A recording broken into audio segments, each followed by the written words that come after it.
कधीच नाही चुकणार तुमचे फेवरेट टीव्ही शोज झी5 सोबत, तेही एकदम फ्री। नवीन वर्षाची सुरुवात यापेक्षा चांगली असूच शकत नाही ने। रेवती आणि यशच्या लग्नाची बोलणी करायला आपण सगळे जण इथे जमलेलो आहोत। हो, पण कालिंदी ताई, एक गोष्ट मात्र मी आत्ताच क्लिअर करते तुम्हाला। यश जरी दुर्गाचा भाऊ असला तरी हा याच घराचा सदस्य होता, आहे आणि यापुढेही राहणार आहे।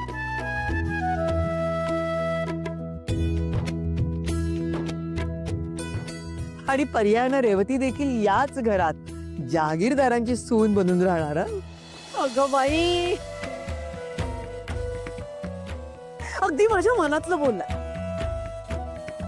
म्हणजे काय, तुम्ही हे म्हणाला नसतात ना तरी माझं मन मला सांगत होतच की काहीही झालं तरी माझी रेऊ जहागीरदारांची सून होणारच। म्हणजे माझ्या दोन्ही मुली आता एकाच घरात नांदणार, राज्य करणार। वा वा वा। सरोजनीताई, म्हणजे हे लग्न जे होणार आहे ते आपण कसं करूया? म्हणजे हे जे तुमच्या काय अपेक्षा आहेत हे कळलं तर फार बरं होईल। काय की मी मुलीकडचे आता, त्यामुळे मुलाकडनं बोलायचा मान आता दुर्गाचा आहे।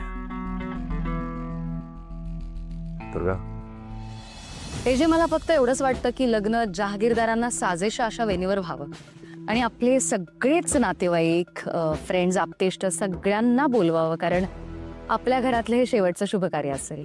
दुर्गा, तुझा विचार चांगला आहे, पण एवढे सगळे नातेवाईक, फ्रेंड्स यांना सगळ्यांना बोलवलं तर गेस्ट लिस्ट खूप मोठी होणार आणि आपल्याकडे एवढा वेळ नाहीये बाळा।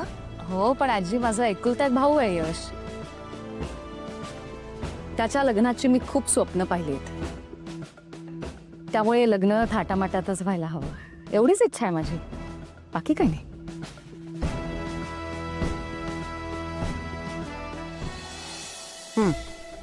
हिला काय जाते लग्न थाटामाटात करू असं म्हणायला? लग्नाचा सगळा खर्च आमच्या डोक्यावर। काळजी नको करू दुर्गा, लग्न तुला जसं हवंय, सगळ्यांना हवंय तसंच होईल। Thank you AJ. चालेल, आपण दोन्ही कुटुंब मिळून लग्नाची तयारी एकत्रच करूया, काय? अहो, एवढ्या लग्नाचा खर्च झेपणार आहे का आपल्याला? हे बघा, आता तरी बोला, मूग घेऊन गप्प बसू नका, तुम्हीच विषय काढा आणि बोला। हो हो हो कालिंदी। झी5 ॲप डाउनलोड करा आणि पहा सर्व एपिसोड्स एकदम फ्री।